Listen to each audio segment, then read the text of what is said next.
नमस्कार, मी Rajratna Jondhale. Top news मराठीच्या 9च्या बातम्यांमध्ये आपलं स्वागत.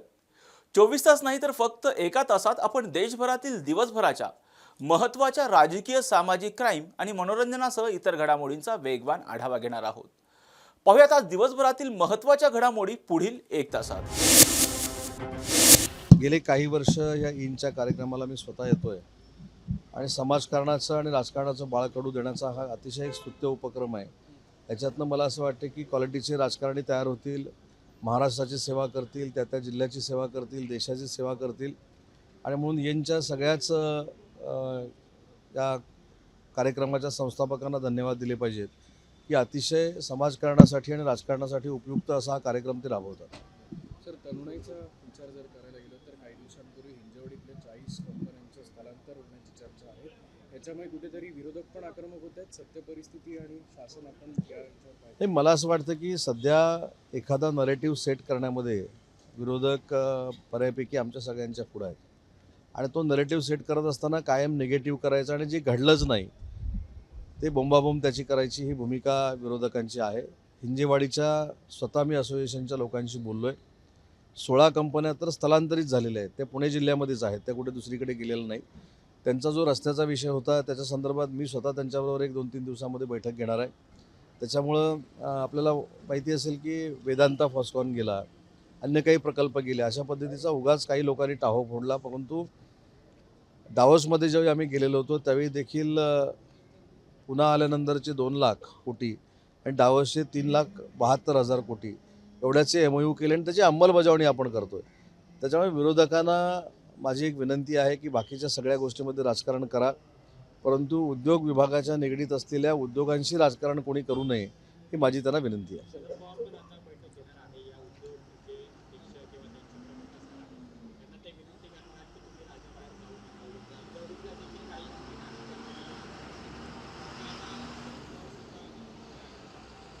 लोकशाहीमध्ये प्रत्येकाची भूमिका मांडण्याचा अधिकार आहे. त्याच्यामुळे शरद पवार साहेबांनी जर बैठक घेतली आणि त्याचा फायदा जर शासनाला होणार असेल तर त्यांच्यावर टीका टिप्पणी करण्याची काही आवश्यकता आहे असं मला वाटत नाही. परंतु त्यांनी देखील त्यांच्या बाकीच्या पदाधिकाऱ्यांना देखील, मित्रपक्षाच्या विशेषतः युवा नेत्यांना देखील हा सल्ला दिला पाहिजे की इंडस्ट्रियलिस्टवर तोंड टाकणं, उद्योजकांवर टीका टिप्पणी करणं हे राज्याच्या आणि देशाच्या उद्योग जगतासाठी योग्य नाही. आणि हे देखील कदाचित मी साहेबांना विनंती करेन की उद्योजकांच्या घराखाली जिलेटिन ठेवणं हे देखील जर बंद झालं तर मला असं वाटतं की अशा पद्धतीची प्रक्रिया भविष्यामध्ये राज्यात होणार नाही.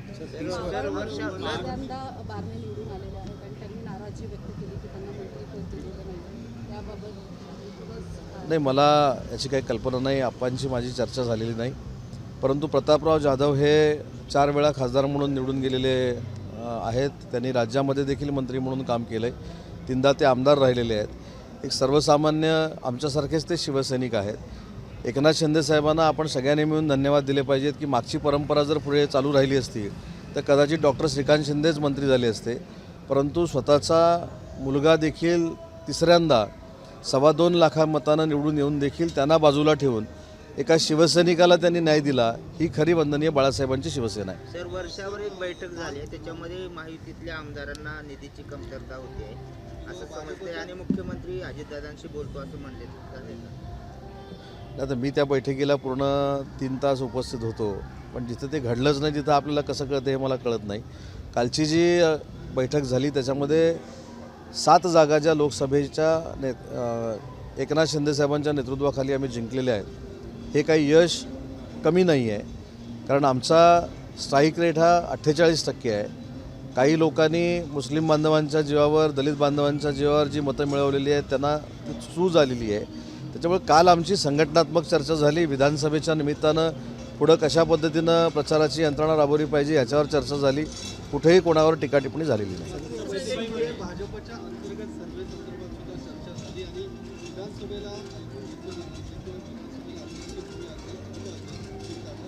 आता या बैठकीला मी 2.5 तास उपस्थित होतो, परंतु हे काय मला ऐकायला आलं नाही. अशी कुठेही चर्चा झाली नाही.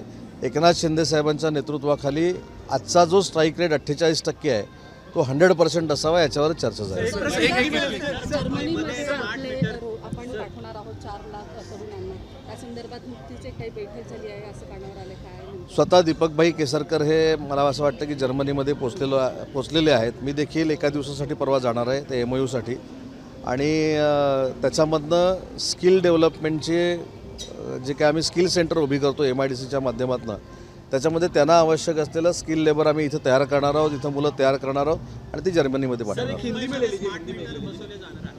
मुंबई शहर राज्यामध्ये 2 कोटी स्मार्ट मीटर बसवले जाणार आहे. त्याला विरोधकांनी आता टीका केलेली आहे. त्याचबरोबर स्थानिक नागरिक आहेत ते सुद्धा आता विरोध करतात स्मार्ट मीटरला कशासाठी विरोध होतोय याची माहिती घेऊ आम्ही आणि त्याच्यातनं खरोखरच विरोधकांना त्रास होतोय, त्यांचा मीटर पडत नाही म्हणून, की नागरिकांना त्रास होतोय. नागरिकांना त्रास होत असेल तर त्याची चर्चा नक्की कॅबिनेटमध्ये होईल आणि तेवढे तिन्ही नेते आमचे संवेदनशील आहेत. अप्पा बारे ने कहा कि उनके साथ में सेकेंडरी ट्रीटमेंट हो रही है बीजेपी द्वारा, 7 MPs होने के बावजूद भी सिर्फ एक MOS का पद नहीं, इसका निर्णय पूरा एकनाथ शिंदे साहब लेते हैं. वो महाराष्ट्र के लीडर हैं, हमारी शिवसेना के मुख्य नेता है और जो शिवसेना तीर कमान लेके हमने जो चुनाव लड़ा है उसके वो प्रमुख है. जिसके बारे में डिसीजन पॉलिटिकल लेना है, संगठनात्मक लेना है, उसके पूरा अधिकार हमने एकनाथ आज या ठिकाणी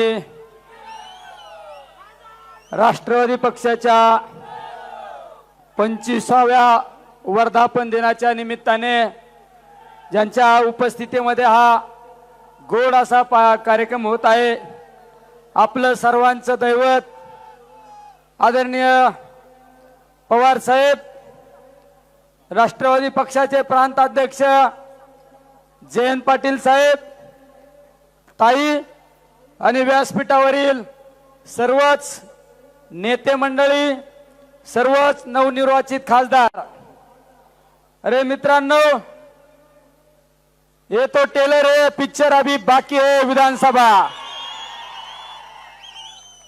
अरे आदर्श पवार साहेबांनी असा काय चेंडू टाकला तर पुढल्यांचा डायरेक्ट त्रिफळाच उडाला. अरे पवार साहेबांचा नाद करता काय? नाद करायचा, पण पवार साहेबांचा नाही बाळांनो. अरे भले भले थकले.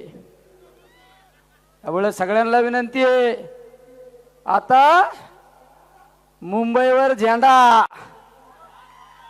आणि डायरेक्ट बहुमतानीच असा खटका पडला पाहिजे ना, तर डायरेक्ट पवार साहेबांचा झेंडा डायरेक्ट मुंबईवर विधानसभेमध्ये फडकला पाहिजे. नुसतं शिट्ट्या मारल्या घोषणा देऊन जुळत नाही. आजच प्रचाराचा नारळ फुटला पाहिजे ना आपल्या विधानसभेच्या निवडणुकीचा, आणि सगळ्यांनी जाताना खुणगाठ बांधायची. मी माझ्या मतदारसंघातला उमेदवार निवडून आणल्याशिवाय मी स्वस्थ बसणार नाही. ही सगळ्यांनी खुणगाठ बांधायची. त्यात मी सुद्धा असणार आहे. मी तर साहेबांना शब्द देतो, 12ची 12 साहेब आणून घाली तो 12ची 12. निलेश लंके जे बोलतो ना तेच करतो, आणि जे करतो तेच बोलतो. तुम्ही काय काळजी करू नका. मी तर कसा पैलवान आहे माहिती आहे ना, डायरेक्ट असा कोल्या भरूचा ना डाव पुढल्याचा डायरेक्ट आउटच. मुळे काही काळजी करू नका. पण खरंच मी साहेबांमुळे खासदार झालो रे. मी खासदार झालो, मी तर बऱ्याच जणांना विचारलं, अरे मी खरंच खासदार झालो का काय? त्याला अरे येडे झालो खासदार तू. मग नंतर तात्यांना विचारलं, म्हणलं माझं सर्टिफिकेट नाही ना बदलायचं. हा म्हणलं सर्टिफिकेट नाही ना बदलायचं. ते लय आता नाही सर्टिफिकेट बदलत म्हणले. पण ते कसं आहे, नुसता लय 200 किलोचा असला, पण कसा जरी असला ना, पक्का खेळाडू आहे पवार साहेबांच्या तालमीतला. डायरेक्ट असंच. आपल्या सगळ्यांना जाता जाता विनंती करतोय, आता विधानसभेसाठी तयारीला लागायचं. आणि तुम्ही तर असं मला डोक्यावर घेतलं ना, त्या पहिल्या दिवसापासून डोक्यावर घेतलं ना, सगळ्यांना असं वाटलं कधी याला दिल्लीत नेऊन टाकशी तू. आता दिल्लीत आम्हाला पाठवलं ना 8 जणांना. बघा आम्ही पण कसं काम करून दाखवतो. संसदेत नाही शेतकऱ्यांना न्याय दिला ना तर बंदच पाडितो संसद आम्ही. हे तर आमचं कसं आहे, आमचं काम हटके. काय फरक पडतोय शेतकऱ्यांसाठी? आमच्या एका कार्यकर्त्याने कांदा दाखवला. मी कालच साहेबांना विचारलं, हे जरा आचारसंहिता नियम मला एवढं कळत नाही. म्हणलं मला आंदोलन करायचं आमच्या दूध उत्पादकांसाठी आणि कांद्याच्या निर्यात बंदीसाठी. ते मला म्हणले जरा कळ काढ, दिल्लीला जा, सर्टिफिकेट घेऊन ये आणि मग लढ. म्हणलं तुला त्याच्याशिवाय तर काय तुला दम निघायचाच नाही. त्यामुळं एकदा दिल्लीहून जाऊन येऊन जरा अंदाज घेतो दिल्लीचा कस काय. निम्मा अंदाज घेतलाय मी इकूनच, कसं जायचं, कुठल्या मार्गे जायचं. पण बरोबर करीत असतो, काळजी करू नका. आपण काम करणारा माणूस आहे, काम करून दाखवणारा माणूस आहे. ज्यांना ज्यांना शब्द दिला ना ते शब्द निश्चित पूर्ण करीन पवार साहेबांच्या आशीर्वादासाठी. पण एकच ध्यानात धरायचं सगळ्यांनी, Pawar is the power.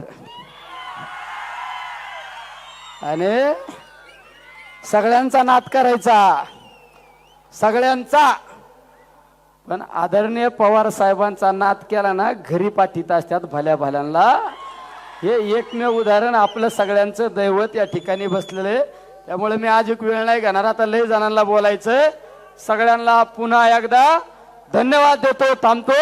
Ramakrishna Hari, जय राष्ट्रवादी.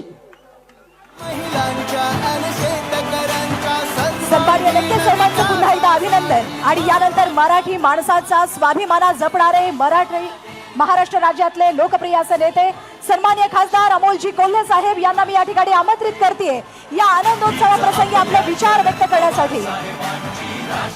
सगळ्यांना विनंती आहे, तुम्ही सगळे पवार साहेबांवर प्रेम करताना हात वर करा बरं एकदा, पहिल्यापासून कडपर्यंत सगळे हात वर करता केला ना पवार साहेबांवर प्रेम करताना. आता सगळ्यांनी जाता जाता खुनगाड काय बांधायची. आता विधानसभा केंद्राचं मंत्रिमंडळ विस्तार झालेला आहे, खाते वाटप पण झालेले आहे. मात्र कुठेतरी खतखत महाराष्ट्रात व्यक्त होताना दिसते. काल शिंदे गटातले खासदार श्रीरंग बारणे यांनी खतखत व्यक्त केलेली आहे की जर कॅबिनेट मंत्री मिळालं पाहिजे होतं, ज्या पद्धतीने खासदारांची संख्या आहे त्या अनुषंगाने. दुसरीकडे अजित पवार गटाला सुद्धा या सगळ्या याच्यामध्ये मंत्रिमंडळामध्ये स्थान देण्यात आलं नाही. लोकसभा हा एकच उद्देश भाजपचा होता, लोकसभेपुरतं सगळ्यांना वापरून घ्यायचं आणि त्यानंतर त्यांचा फार विचार करायचा नाही. हे कृतीतून आता सिद्ध झालेलं.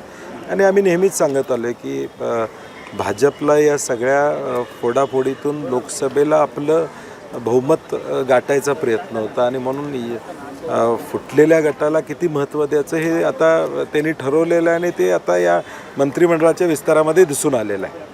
अजित पवारांना सुद्धा या सगळ्याच्या मी तेच म्हणलं, दोन्ही गटांचं अस्तित्व हे कशा पद्धतीनं भाजप ठेवणार आहे हे साधारणपणे आता कृतीतून दिसून आलेलं आहे की गरज कुठपर्यंत आहे. आणि म्हणूनच कालसुद्धा भुजबळ साहेब बोलले आम्हाला एवढ्या सीट पाहिजेत.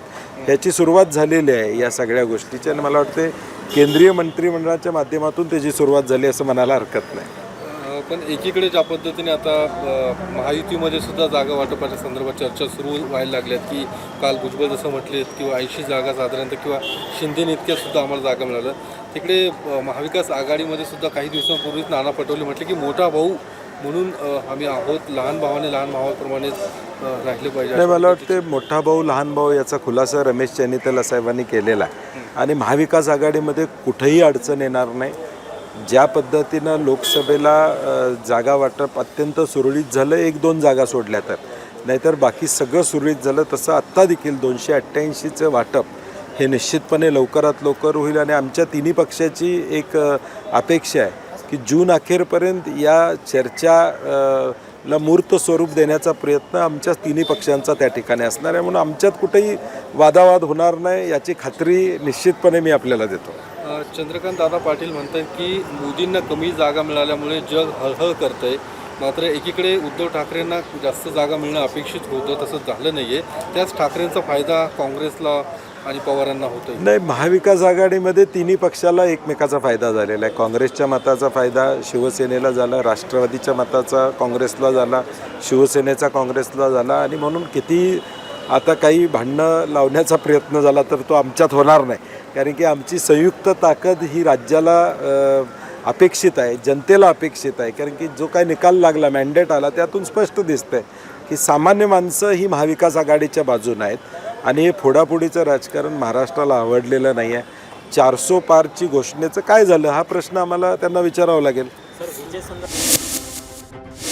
जगतप्रताप नड्डा अर्थात JP नड्डा यांची भारतीय जनता पक्षाच्या राष्ट्रीय अध्यक्षपदाचा कार्यकाळ संपण्यापूर्वीच त्यांची केंद्रीय मंत्रिमंडळात वर्णी लागल्यानं आता भाजपाला नवा राष्ट्रीय अध्यक्ष मिळणार असल्याच्या चर्चा सुरू झाल्यात.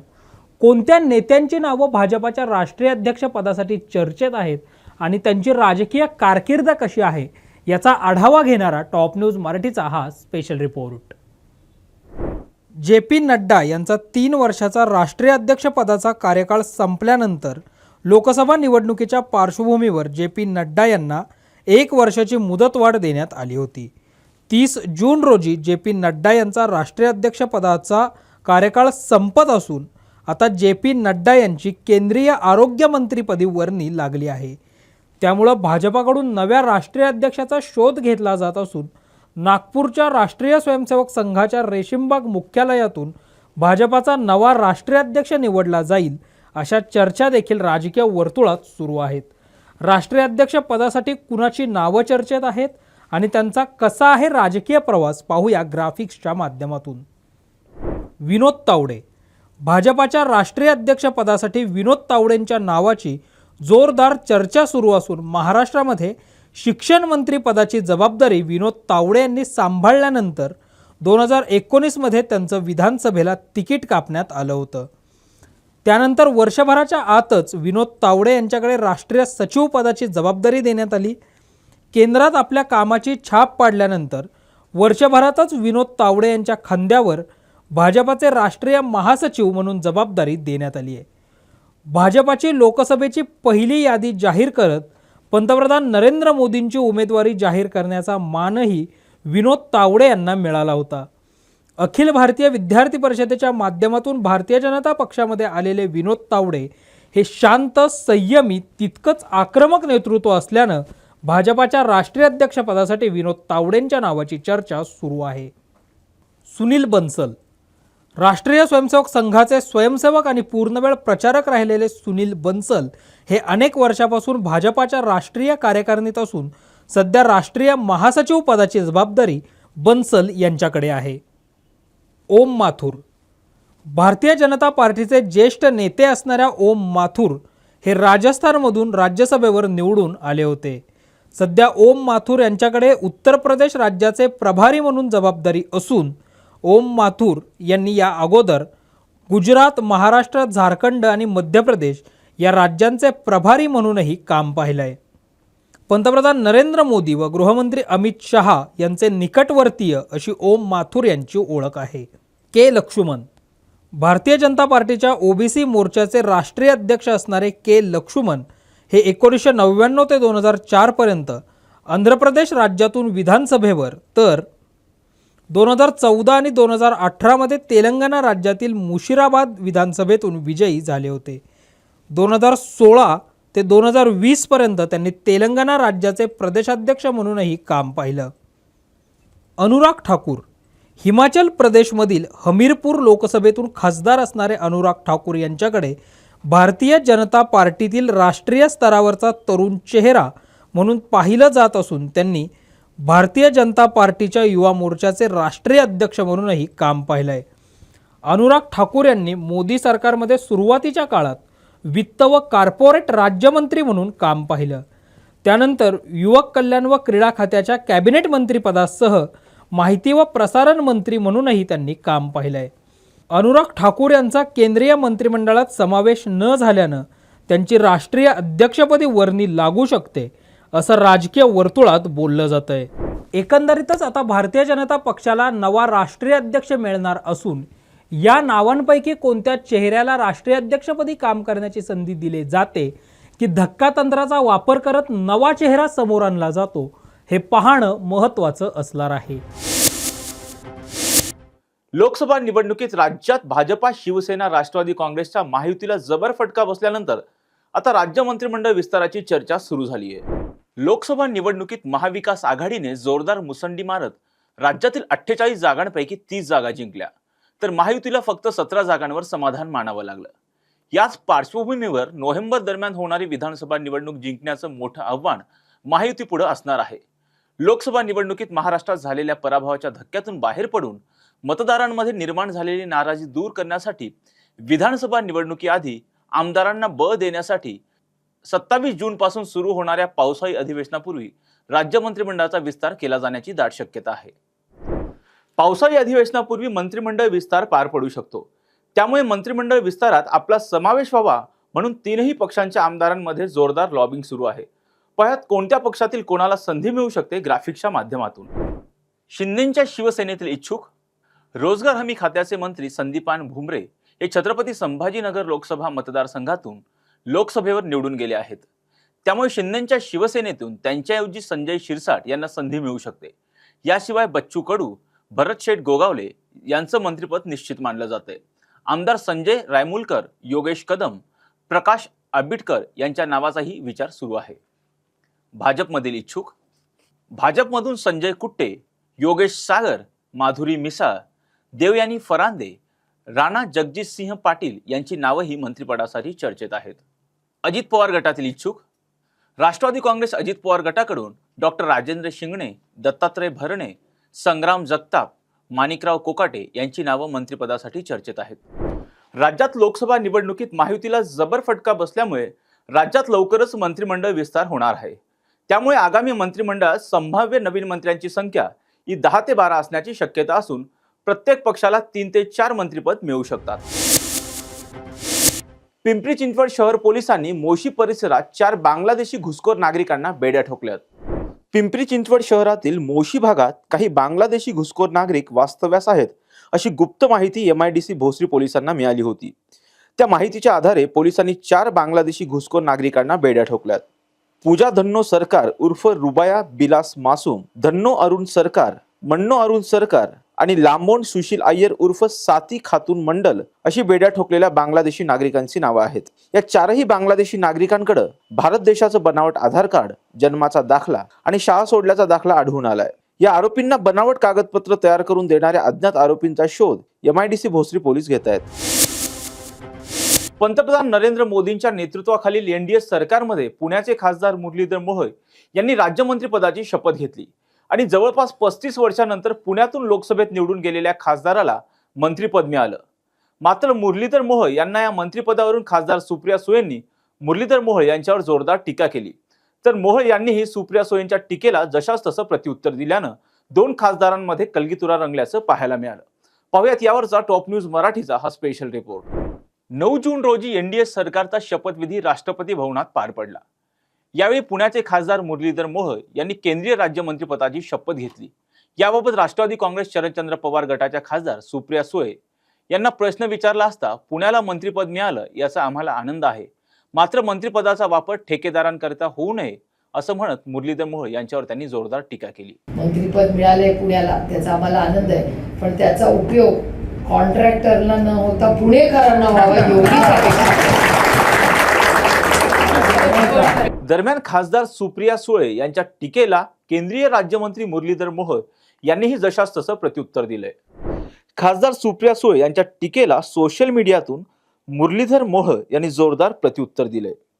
माननीय सुप्रियाताई, शुभेच्छांबद्दल आपलं मनपूर्वक धन्यवाद. खरं तर जवळपास 40 वर्षांनंतर जनतेतून निवडून आलेल्या पुण्याच्या खासदाराला मंत्रिपदाची संधी मिळाली. ही बाब समस्त पुणेकरांना गौरवान्वित करणारी आहे आणि पुण्याची राजकीय संस्कृती पाहिली तर याचं निख्खळ मनाने स्वागतच अपेक्षित होतं. असो, पण या निमित्तानं आपल्या कोत्या मनोवृत्तीचं दर्शनही पुणेकरांना घडलंय. ताई, आपली मळमळ आम्ही समजू शकतो.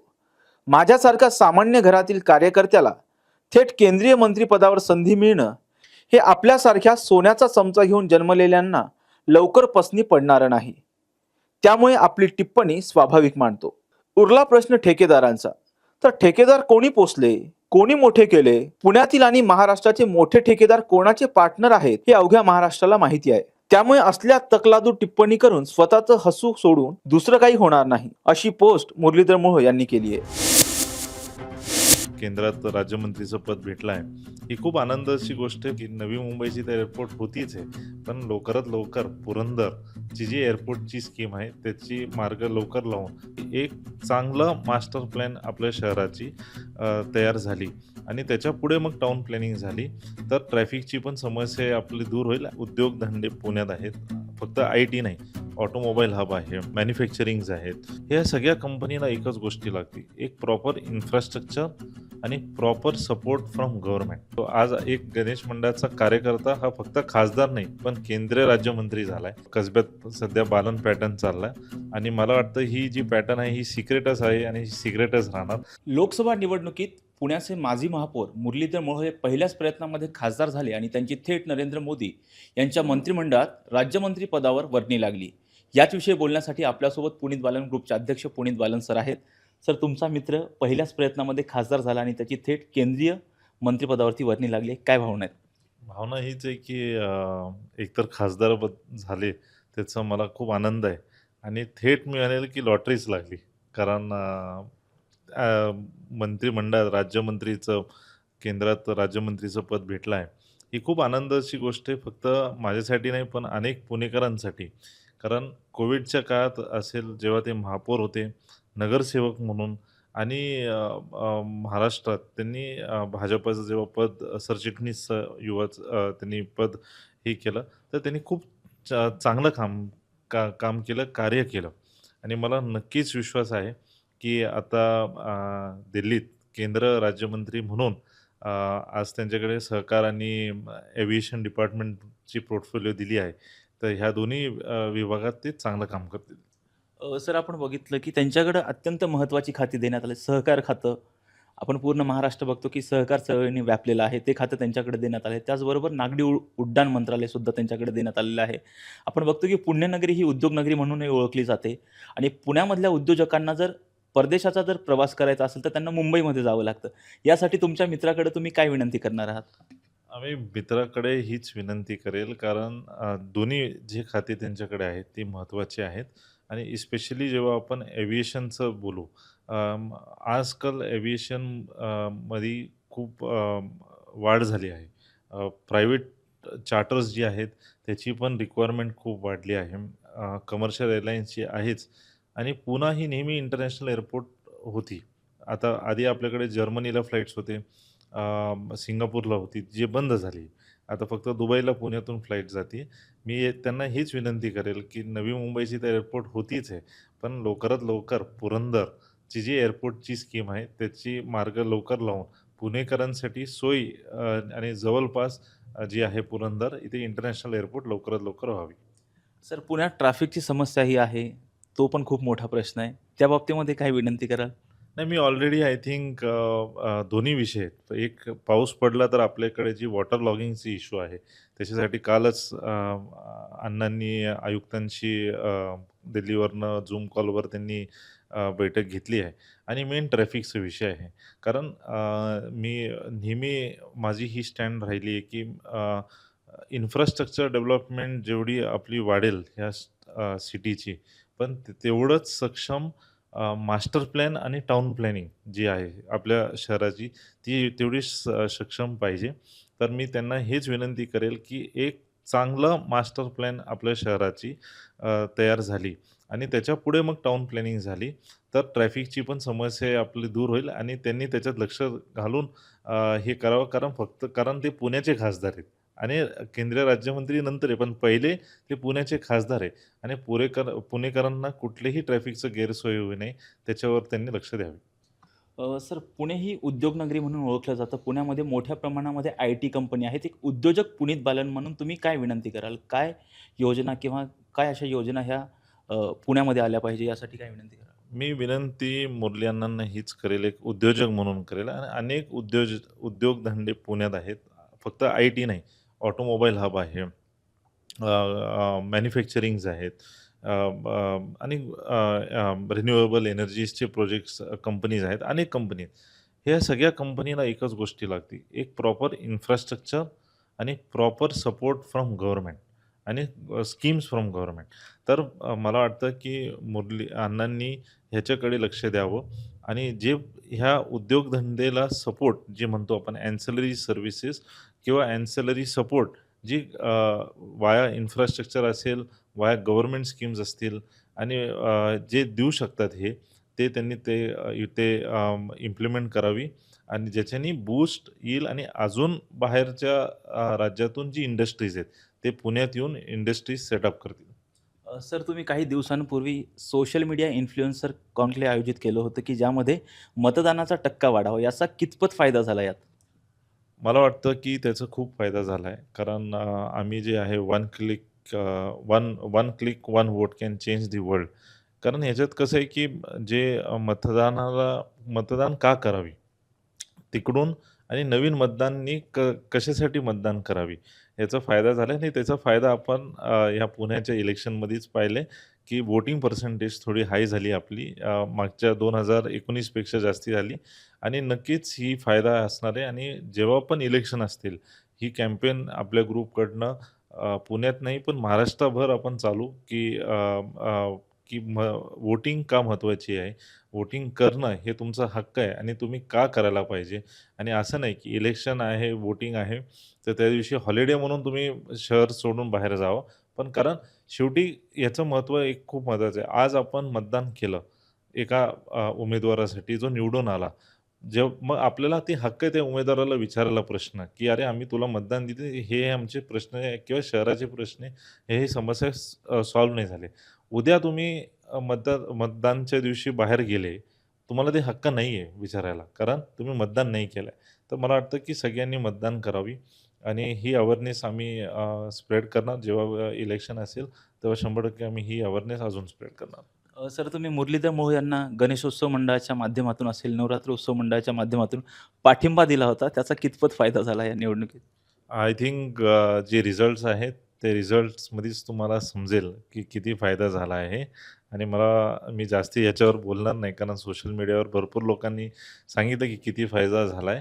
आणि नक्की कारण एक गणेश मंडळाचा कार्यकर्ता अण्णा आहे आणि आज आनंद आहे की आमचे सगळे मंडळांना आनंद आहे की तो आज एक गणेश मंडळाचा कार्यकर्ता हा फक्त खासदार नाही पण केंद्रीय राज्यमंत्री झाला आहे आणि त्याचा आनंद आहे.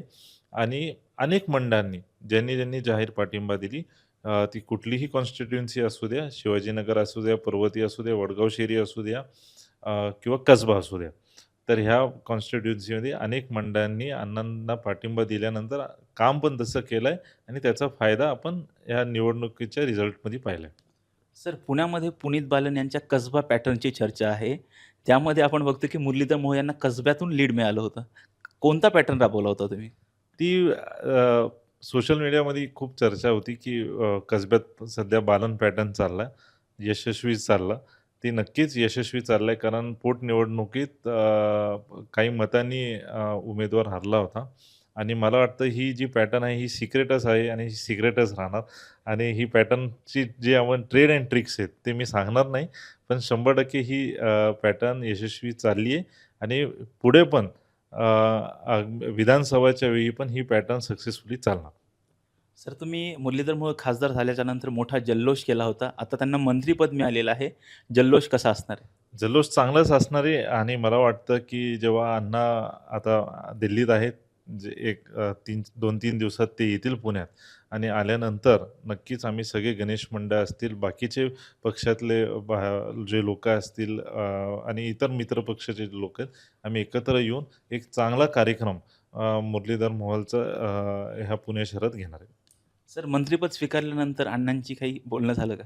नक्कीच ज्या दिवशी त्यांची मंत्रिपद कन्फर्म झाली त्या दिवशीच सकाळी 9 वाजता जेव्हा फोन आला त्यांचं माझं झालं होतं संवाद आणि त्यांना मी मेसेज केला कारण ह्या गडबडीत ते फोन कारण ते गडबडीत असतात, ते मेसेजवर आमचं वार्तालाप झाला आहे आणि माझ्या मित्राला, भावाला मी अभिनंदन केलं आहे. हे होते पुनीत बालन ग्रुपचे अध्यक्ष पुनीत बालन. मुरलीधर मोहोळ यांनी राज्यमंत्री पदाचा पदभार स्वीकारलेला आहे आणि ज्यावेळी ते पुण्यात येतील त्यावेळेस मोठा जल्लोष करणार असल्याची माहिती पुनीत बालन ग्रुपचे अध्यक्ष पुनीत बालन यांनी दिली आहे. व्हिडिओ जर्नलिस्ट संकेतसह राजरत्न जोंधळे, टॉप न्यूज मराठी, पुणे. त्याच्यावरून रस्ते केल्यामुळे ब्लॉकेजेस झालेले आहेत, पाण्याचा फ्लो राहिलेला नाही. अनेक ठिकाणी असंही लक्षात आलं की जिथे रस्त्यावर फ्लो ठेवण्यासाठी जी मोठी जाळी असते ते आउटलेट असतं, ते आउटलेटही रस्त्यावर सिमेंटवर कव्हर करून, म्हणजे आउटलेटच बंद झाली आहेत सगळे. जे एकीकडे नाले बंद झाले, दुसरीकडे आउटलेट झाले. त्यामुळे घाईघाईनी केलेल्या विकासामध्ये एवढ्या मोठ्या चुका झालेल्या आहेत. आणि डेटा सांगतोय, ज्याची आम्ही क्लॅरिफिकेशन मागितलेलं आहे पुणे म्युन्सिपल कॉर्पोरेशनकडे, की एकूण 50 ठिकाणी नाले ब्लॉक केलेले आहेत. आणि त्याच्यामुळे आज पुण्यामध्ये हा कुठलाही विचार न करता, म्हणजे डेव्हलपमेंट घाईघाईनी केल्यामुळे हा प्रचंड पुणेकरांचं नुकसान होताना आपल्याला दिसतंय. खड्डे अनेक ठिकाणी वाढलेले आहेत, फुटपाथ व्यवस्थित नाही झालेले आहेत, रस्त्यांचा ज्या अँगल्स, ज्या पद्धतीने टेक्निकली साऊंड रस्ते हवेत तसे झालेले नाही आहेत, आउटलेट्स नाही आहेत. त्यामुळे हा सगळा जो मोठा स्मार्ट सिटीचा इम्पॅक्ट करण्याचा एक प्रयत्न, केविलवाणा प्रयत्न 7 वर्ष जे सत्तेमध्ये ते करतायत, has been a complete failure. सोसायट्यांमधलं कॉम्पिटिटिव्ह याच्यावर काही चर्चा झाली? याच्यावरही आम्ही त्यांना प्रश्न विचारले. आणि मेन रस्त्यावर, म्हणजे फार लांब कशाला जायचं, सिंहगड रस्त्याचं उदाहरण तुम्ही बघा. तिथे आज सकाळी आमच्या सगळ्या सहकाऱ्यांनी स्वतः अभ्यास करून अनेक ठिकाणी आउटलेट शोधून काढले. आता ते जर आउटलेट शोधून काढू शकतात तर पुणे म्युन्सिपल कॉर्पोरेशन का नाही करू शकत? हे मग नागरिकांचं काम आहे. जर नागरिकांचं काम असेल तर आम्ही करतो ते उद्यापासून. मग पुणे म्युन्सिपल कॉर्पोरेशन आम्ही भरलेला टॅक्स, करोडो रुपयाचा टॅक्स PMC सगळ्यांकडून घेतं. मग ते पैसे जातात कुठे? नाले साफ करण्याचं सगळ्यात मोठं कॉन्ट्रॅक्ट इथे देण्यात आलं. मग तो पैसे किंवा नाले साफ का नाही झाले? मग ते पैसे गेले कुठे? कोण आहेत हे कॉन्ट्रॅक्टर? त्यांची इन्क्वायरी ब्लॅकलिस्ट का नाही त्यांना करत? या बाबतीत गडकरी साहेबांचं मी आवर्जून कौतुक करीन. जेव्हा जेव्हा एखादा रस्ता डिले होतो, गडकरी साहेब त्या कॉन्ट्रॅक्टरला ब्लॅकलिस्ट करतात. हा अनुभव माझा आहे. नऱ्यात ते जो साताऱ्याला रस्ता जातो तिथे डिले झाला होता, त्यांनी तिथला कॉन्ट्रॅक्टर ब्लॅकलिस्ट केला होता. मग पुणे म्युन्सिपल कॉर्पोरेशनमध्ये अशा घटना का नाही होत? जर सार्वजनिक, आम्ही हे मागणी फक्त पारदर्शक कारभारासाठी करतो. काही 11 कोटीचे टेंडर पावसाळी कामांसाठी काढले गेले, 23 टेंडर काढले गेले. क्षेत्रीय कार्यालय म्हणतात की हे आम्ही काढले नाही, हे मुख्य खात्याने काढले. मुख्य खाते म्हणतो की क्षेत्रीय कार्यालयाने जबाबदारी घेतली. या दोघांच्या मध्ये पुणेकरांचा हाल जे झालेला, याला काय काय याच्यावर SIT स्थापन करावी ही आमची मागणी आहे. 11 कोटी रुपयाचा कॉन्ट्रॅक्ट जर दिला असेल आणि त्याची अकाउंटेबिलिटी राहत नसेल, पारदर्शक अकाउंटेबिलिटी आपल्याला मिळाली पाहिजे. मी माननीय मुख्यमंत्र्यांना पत्र लिहिणार आहे. कारण का सातत्याने मी महाराष्ट्राच्या माननीय मुख्यमंत्र्यांना पत्र लिहिणार आहे की सगळ्यात ज्या महाराष्ट्रात वाईट गोष्टी होत्या त्या आपल्या पुण्यातच कशा होत्या. ड्रग्सचा साठा पुण्यातच, डॉक्टर ते कुठले तरी जे ड्रग तस्करी करतात ते हॉस्पिटलमधून पळून जातात पुण्यातच. इथे पॉश गाडीचा जो ॲक्सिडेंट होतो त्याच्यात रक्ताची बदलाबदली होते ते पण पुण्यातच. ससूनचं एक तर नाव खराब करतायत हे काही थोडक्या लोकांच्या या उद्योगांमुळे. त्यानंतर आता सगळ्यात जास्त पाणी तुंबलंय पुण्यामध्येच. लोकांचे धंदे तुम्ही प्लीज जाऊन बघा, व्यवसाय किती अडचणीत आलेत सिंहगड रोडला. आम्ही आता त्यांचं दुःख पावलं. छोटे छोटे टेलरचं काम असेल, कपड्याचं काम असेल, हे सगळे छोटे व्यवसाय करणाऱ्या आमच्या भगिनी, कमरे इतकं पाणी त्यांच्या दुकानामध्ये, कोण भरपाई देणार? आम्ही भरपाईची मागणी केली तर आम्ही भरपाई, आता जबाबदार कोण आहे? छोटे व्यवसाय करणाऱ्या आमच्या या महिला भगिनींनी लोन्स घेतलेत बँकेत, सोसायटीतून लोन घेतले. कसं आता ते पैसे भरणार? ते जप्ती येईल त्या महिलांवर, त्या सगळ्या कामावर. कोण आहे याला जबाबदार? जबाबदार आहेत का? आणि पालकमंत्र्यांची बदलावी करावी अशी महाराष्ट्राचं सरकार आणि पुणे म्युन्सिपल कॉर्पोरेशन जे जे आहे त्याच्यात त्यांची ही सगळी नैतिक जबाबदारी आहे. आणि मी आज महाराष्ट्राच्या मुख्यमंत्र्यांना पत्र लिहिणार आहे की पुण्याकडे कोणीतरी लक्ष दिलं पाहिजे प्रशासनातून. कारण का पुण्याला आता मदतीची गरज आहे.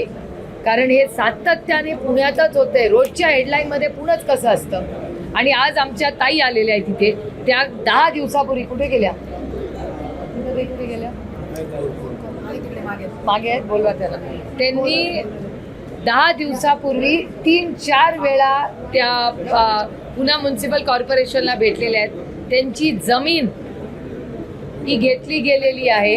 इथं ते कुठे गेल्या? जमीन घेतली गेली त्यांच्याकडून. त्यांनी कित्येक वेळा पुणे म्युन्सिपल कॉर्पोरेशनला न्याय मागितलाय. आता त्यांनी मला शब्द दिलाय की 1 तासाच्या आत ते आम्हाला माहिती देतील. आता बघूया काय होतं. पण सातत्याने पुणे शहरातच नाव गुन्हेगारी असेल किंवा मग पावसाळ्यातील असे सगळे प्रश्न असतात. पालकमंत्री काही दिसत नाहीयेत. आता निवडणुका सुद्धा झालेल्या आहेत तरी सुद्धा अजितदादा मला असं वाटतं हा प्रश्न तुम्ही प्रशासनाला विचारला तर जास्त योग्य राहील. तुम्हाला हे सगळे प्रश्न प्रशासनाला विचारावे लागतात. नो मराठी खतम होणे तो एक बार. त्याच्यामध्ये जे टेंडर काढले जातात नाले सफाई किंवा पावसाळ्या गटाचे सूचने हे जवळ 40%, 50%, 55% एवढे दिले जातात आणि याच्यावर कुठलंही नियंत्रण ठेवलं जात नाही. तर आयुक्त आणि आयुक्त तर पूर्णपणे नवीन आहेत. त्यांना खोटी माहिती दिली जाते की 123 पॉईंट आम्ही स्वच्छ केलेले आहेत, पण शहरातल्या बहुतांश पावसाळी लाईनचे चेंबर स्वच्छ झालेले नाही आहेत. तशी माती तिथंच आहे. नाल्यांमध्ये गाद्या सापडतात, ड्रम सापडतोय आणि हे म्हणतात की नाले सफाई 80-90% झाली आहे. या संदर्भात तुमचं काय म्हणणं? नाही नाही, याची इन्क्वायरी झाली पाहिजे. हे पैसे जातात कुठे? टॅक्स आम्ही भरतो, प्रत्येक नागरिक टॅक्स भरतो आणि मग त्या टॅक्सचं पुढे काय होतंय? पैसे जातात कुठे? हाच तर प्रश्न आम्ही पहिल्या दिवसापासून विचारतोय. हे हक्काचं पुणेकरांनी टॅक्स भरल्यावर एक त्यांना काहीतरी सर्व्हिस मिळाली पाहिजे. अनेक ठिकाणी पाणी पोचत नाही. पाणी पोचलं तर ते त्यांच्या डायरेक्ट घरातच जातं. आणि सगळ्या इलिगल गोष्टी, कात्रज चौकाचं मी उदाहरण देते तुम्हाला, त्याची पण आता आम्ही विनंती केली आहे. कात्रज चौकामध्ये रोज ट्रॅफिक असतो, एन्क्रोचमेंट काढा तिथलं सगळं, का काढलं जात नाहीये? अशी अनेक उदाहरणं मी तुम्हाला पुणे शहरातली सांगू शकतो. ज्या भूमिगत गटारातून किंवा नाल्यांमधून पाणी वाहून जायला पाहिजे त्या गटारामध्ये आता वीजमोडनं काढलेला व्हिडिओ आहे अक्षरशः, त्याच्यामध्ये त्या सगळ्या केबल्स अनधिकृत टाकलेल्या आहेत. म्हणजे पुणे शहरातलं ज्या काही इलिगल कनेक्शन आहे हे कुणाच्या आशीर्वादानं होतं हा प्रश्न तुम्ही त्यांना विचारला का? अर्थातच आम्ही सगळे व्हिडिओ त्यांना दाखवले, पाठवले, ट्विट पण केले. आणि दुसरा प्रश्न, जेएम रोडला पाणी कधी साठत नाही, त्याच्या खाली डक्ट सिस्टीम केली, तशी सिस्टीम मग बाकी पुणे शहरात का नाही केली? हाच तर प्रश्न कॉर्पोरेशनला विचारला पाहिजे ना. हेच तर विचारायला आम्ही आलोय. कारण का आज पुण्याकडे प्रशासनात जे आहे त्यांचं कुणाचंही लक्ष नाही. मी सकाळी म्हणले की हिंजवडी मधल्या 35 ते 40 कंपनीज बाहेर जातात. याच्यासाठी काय केलं या सरकारने?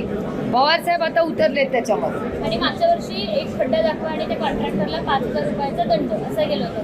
यावर्षी तशी वेळ येऊ शकणार आहे का पुणे? आता फ्लडिंगच आहे, कुठेही दंडच दंड आहे. मग एक खड्डा नाही, खड्डेच खड्डे. उद्योगाबद्दल बोलला. आताच उदय सामंत असं म्हणाले की एक मोठा नरेटिव्ह सेट हा विरोधकांकडून दिला जाते. कोणतेही उद्योग वगैरे गेलेले चिंचोडीमधले जे उद्योग आहेत ते पुणे जिल्ह्यातच शिफ्ट झालेले आहेत. विनाकारण तुम्ही जर खोटी अफवा आहे ती पसरवताय. पवार साहेबांना सुद्धा त्यांनी असं म्हटलं की तुमचे जे राजकीय नेते आहेत त्यांना सांगा उद्योगासंदर्भात पुढे ये, असंही ते मानलेले आहेत. Data speaks for itself. फॉक्सकॉनचा डेटा माझा आहे का? चॅनलचा आहे की नाही? मग काय माझा क्रिएटेड डेटा नाही आहे? फॉक्सकॉनची कंपनी गेली की नाही? आणि माझ्याकडे आहे, सगळा डेटा आहे. मी तुम्हाला डेटा शेअर करते. नॅरेटिव्ह सेट कसं करू शकता? असं सेट होईल का? असं खोटं एक तर आम्ही रामकृष्ण हरिवाले, आम्ही खोटं, मी तर खोटं बोलतच नाही. माझं खुलं चॅलेंज आहे कोणालाही. सुप्रिया सुले की सबसे बड़ी ताकत मेरी ईमानदारी आहे. मी म्हणत नाही, दिल्लीचे भारतीय जनता पक्ष म्हणतात ऑन रेकॉर्ड. उपोषणाला बसलेले आहेत आणि त्यांची तब्येत खालावल्याची माहिती समजते. मला असंवेदनशील महाराष्ट्राचं सरकार आहे. या राज्यातला एक नागरिक न्याय मागतोय, त्यांची नैतिक जबाबदारी नाही आहे त्यांच्याशी जाऊन बोलणं, त्यांना विनंती करणं. हे घरं फोडणं, इलेक्शन आणि ice, income tax, CBI, ED. आता तर म्हणतायत आमचे 240, आता आम्ही 300 करणार आहे. आता कुठून हा 60चा नंबर आलाय मला माहिती नाही. मग परत इन्कम टॅक्स, सीबीआय, ईडी, घरं फोडा, पक्ष फोडा, दुसरा कसा नंबर वाटणार? एक. आणि ती तोडफोड करण्यापेक्षा पुण्याकडे थोडं लक्ष दिलं, हिंजवडीकडे थोडं लक्ष. दुधाचा भाव पडलाय ग्रामीण भागात आणि शहरामध्ये वाढलाय. कांद्याचा भाव, ह्याच्याकडे कधी लक्ष देणार आहे सरकार? राज्य सरकार स्मार्ट मीटर असा बसवणार आहे. जवळपास 2 कोटी घरांमध्ये स्मार्ट मीटर बसवले जातील. नागरिकांचा याला विरोध होताना पाहायला मिळतो. तर आपल्या पक्षाने काय? नाही, एक तर आम्हाला प्रपोजल तर समजलं पाहिजे. एक. आणि स्मार्ट सिटीचं काय झालं? तुम्ही डोळ्यांनी भोगताय, नुसते बघत नाही आहात. आता स्मार्ट काय स्मार्ट मीटरचा आता प्रपोजल आम्ही अनेक लोकांची मध्ये प्रचंड अस्वस्थता आहे त्याच्यामुळे कुठलाही बदल करताना रेटू नये अशी आमची विनम्र विनंती आहे सरकारला. काही काल केंद्रीय मंत्री जे झाले पुण्याचे काल त्यांना एक सल्ला दिला होता की पुणेकरांना फायदा व्हायला पाहिजे, ठेकेदारांना नको. तो सल्ला त्यांच्या जिवारी लागला असं दिसतंय, कारण की त्यांनी एक फेसबुक पोस्ट केली आणि तुम्हाला उद्देशून असं लिहिलंय त्याच्यात की जन्मतच ज्यांच्या तोंडात सोन्याचा चमचा होता त्यांनी तरी आम्हाला असं सांगितलं. अरे इतना तो बनता है यार लोकशाही में, तो त्यांचा अधिकार आहे. लोकशाहीमध्ये काही अपेक्षा पुण्यासाठी निश्चितपणे माझ्या तर खूपच अपेक्षा आहेत. माझ्या अपेक्षा महाराष्ट्र सरकारने आमचा सगळा भंग केलाच आहे आणि केंद्र सरकारने 5 वर्ष नाहीच ना काही केलं. आम्ही कुणाकडून अपेक्षा करायच्या? स्मार्ट सिटीसाठी आम्ही आग्रह केला होता की पिंपरी चिंचवड पण घ्या. 10 वर्षात काय स्मार्ट झालं? आपल्या शहराचं उलट आणखीन आपलं खराबच झालं शहर. जे बाई दुर्दैव आहे की जे आज सत्तेमध्ये आहेत आणि खूप मोठे मोठे आपल्याला प्रॉमिसेस करतात, ऑल प्रॉमिसेस ब्रोकन. अनेक कार्यकर्ते असं म्हणतात की आता बारामतीमध्ये आहेत कार्यकर्ते मला माहिती नाही याची. मी सकाळपासून या दौऱ्यामध्ये, त्याच्यामुळे पवार साहेबांना कोण भेटतं याची मला काही ठराव मांडलाय की सुनेत्रा पवार यांना राज्यसभेवर घ्यावं आणि त्यांना मंत्रिपद द्यावं. तुम्ही कसं पाहता या ठरावाकडे? तो त्यांच्या पक्षाचा अंतर्गत प्रश्न आहे ना. त्यांनी राज्यसभा कुणाला द्यावी आणि मंत्रिपद कुणाला द्यावं, त्यांचा अंतर्गत प्रश्न. तुम्हाला चांगला वाटेल? कालपासून एक सोशल मीडियावर एक व्हिडिओ व्हायरल होतोय. मेट्रो स्टेशन आहे, त्याचे सगळ्या भिंतींना पोल आलेले दिसते, लिफ्टमधलं पण पाणी गळतंय. घाईमध्ये टार्गेट्स करण्यासाठी लोकांना वेठीस धरण्याचं पाप हे दुर्दैवाने सातत्याने या सरकारकडून होत आहे. हे अतिशय चिंताजनक. त्याची इन्क्वायरी झाली पाहिजे ना. तुम्ही बघताय काल दौंडमध्ये काय झालं. दौंडमध्ये एक ब्रिज नशीब आहे की ते इनकम्प्लीट होता आणि तो आत्ताच पडला. त्याची इन्क्वायरी झाली पाहिजे. मी कलेक्टरांना पत्र लिहिलंय. म्हणजे जे काम चालू आहे त्यातलाच एक ब्रिज पडून गेला, असं कसं होतं? ह्याची इन्क्वायरी व्हायला नको. आपण सगळे टॅक्स भरतो, त्या पैशातून विकास करतात ना. मग प्रत्येक विकासामध्ये असंच गोळ आणि एंडलेस आहे. असं नाही की एखादी घटना आहे. हे म्हणजे it's a string of issues. सातत्याने या कामामध्ये प्रॉब्लेम. साधारण पाहणी केली, त्याचं काही अल्टिमेटम दिलंय तुम्ही? आम्ही त्यांना विनंती केली आहे की 8 दिवसामध्ये आम्हाला याचं सगळं माहिती काढून सुधारणा दाखवा. आमची काय मदत हवी असेल तर एक नागरिक म्हणून, पुणेकर म्हणून आम्ही सरकारबरोबरही काम करायला तयार आहे. कारण का प्रत्येक गोष्टी राजकीय नसते. आपले लोक भरडले जात आहेत, तर आमची ही सहकार्याची भूमिका राहील. पण यांनी काहीतरी हालचाल तरी केली पाहिजे ना. हो, आम्ही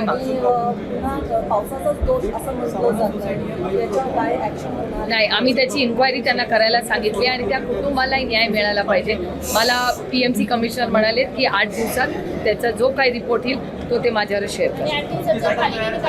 आंदोलन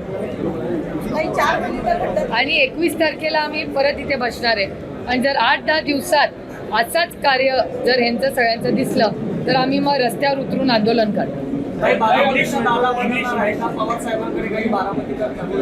मला खरंच याची माहिती,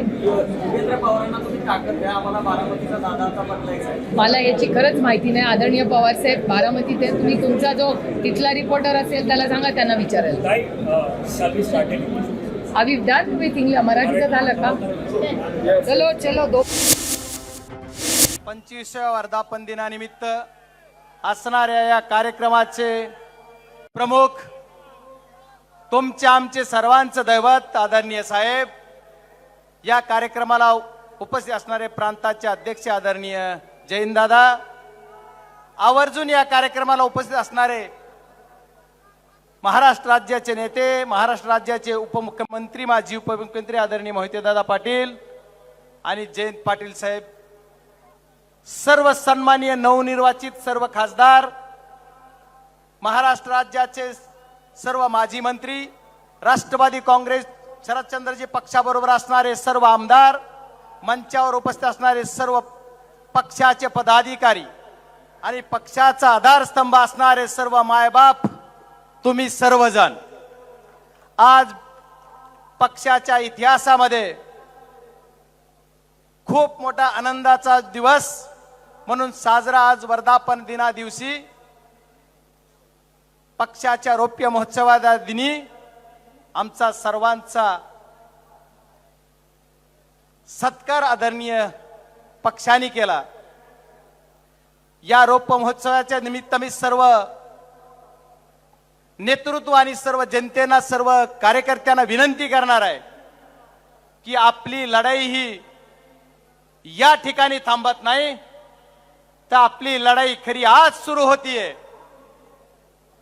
आपण राष्ट्रवादी काँग्रेस पक्ष हा एक देशात एकमेव पक्ष आहे की ज्याचा रिझल्ट 80% आहे। 10 जागा लढवल्या आणि निसटता पराजय आमच्या आदरणीय शिंदे साहेबांचा झाला, पण 8 लोक निवडून आलोत म्हणजे 80% रिझल्ट हा आपल्या पक्षाच्या बाजूने आला, देशात कुठल्याही पक्षाचा नाही।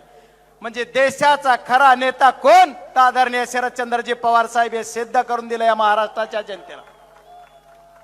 महाराष्ट्राची जनता कुणासोबत आहे, तर आदरणीय पवार साहेबांसोबत आहे, हेही सिद्ध करून दिलं। त्याच्यामुळे वेगळं काही सिद्ध करायची गरज नाही। ज्यांनी या निवडणुकीमध्ये कार्यकर्ता म्हणून मतदार म्हणून ज्यांनी भूमिका निभावली त्याचा मी पहिल्यांदा मनपूर्वक आभार मानणार आहे।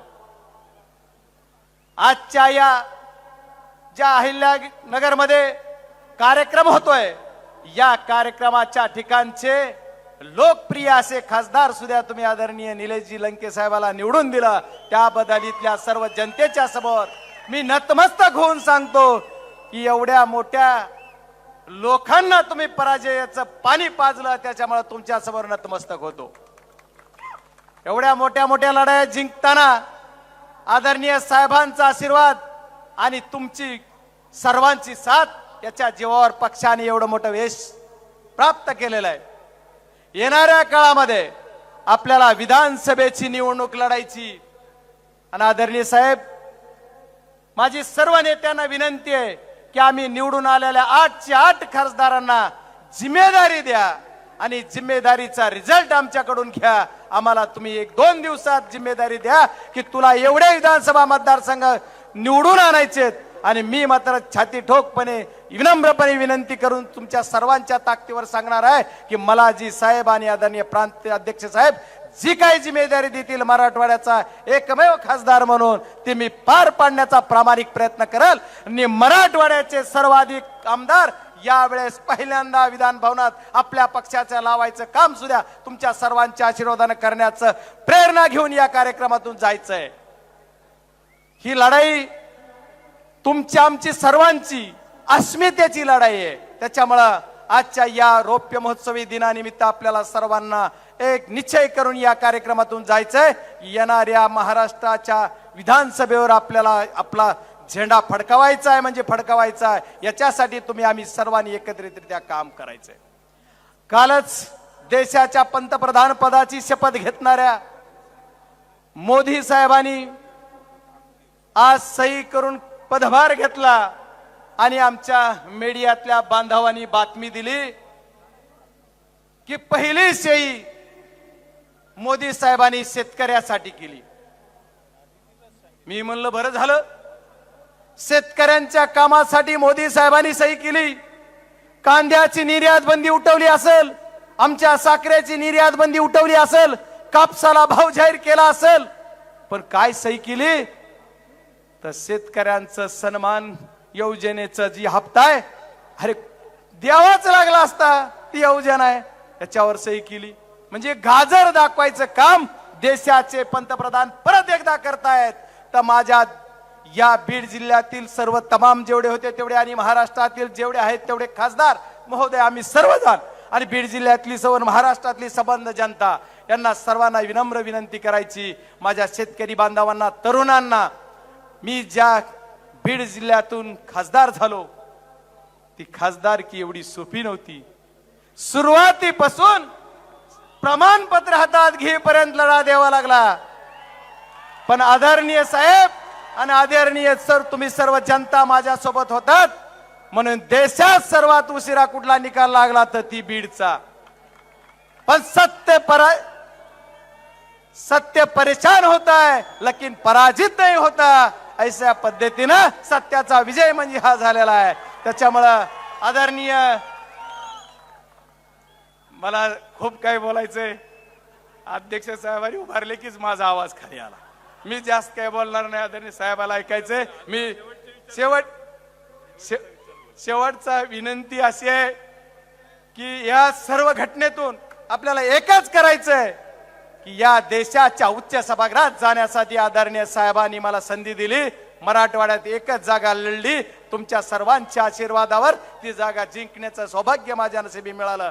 आणि ज्याला हिनवलं जायचं याची लायकी काय, याची लायकी बीड जिल्ह्यातल्या जनतेनं ज्याची त्याची लायकी दाखवून दिली. आणि यापुढे ही महाराष्ट्रातल्या जनतेनं ज्याची त्याची लायकी दाखवून दिलेली आहे. त्याच्यामुळे या पुढच्या काळात सुद्धा आपल्याला महाराष्ट्रामध्ये आदरणीय शरदचंद्रजी पवार साहेबांचं नाव घेऊन देशात नाव उंच करायचंय. आदरणीय पवार साहेबांचं एवढी विनंती करतो आणि थांबतो. जय हिंद, जय राष्ट्र.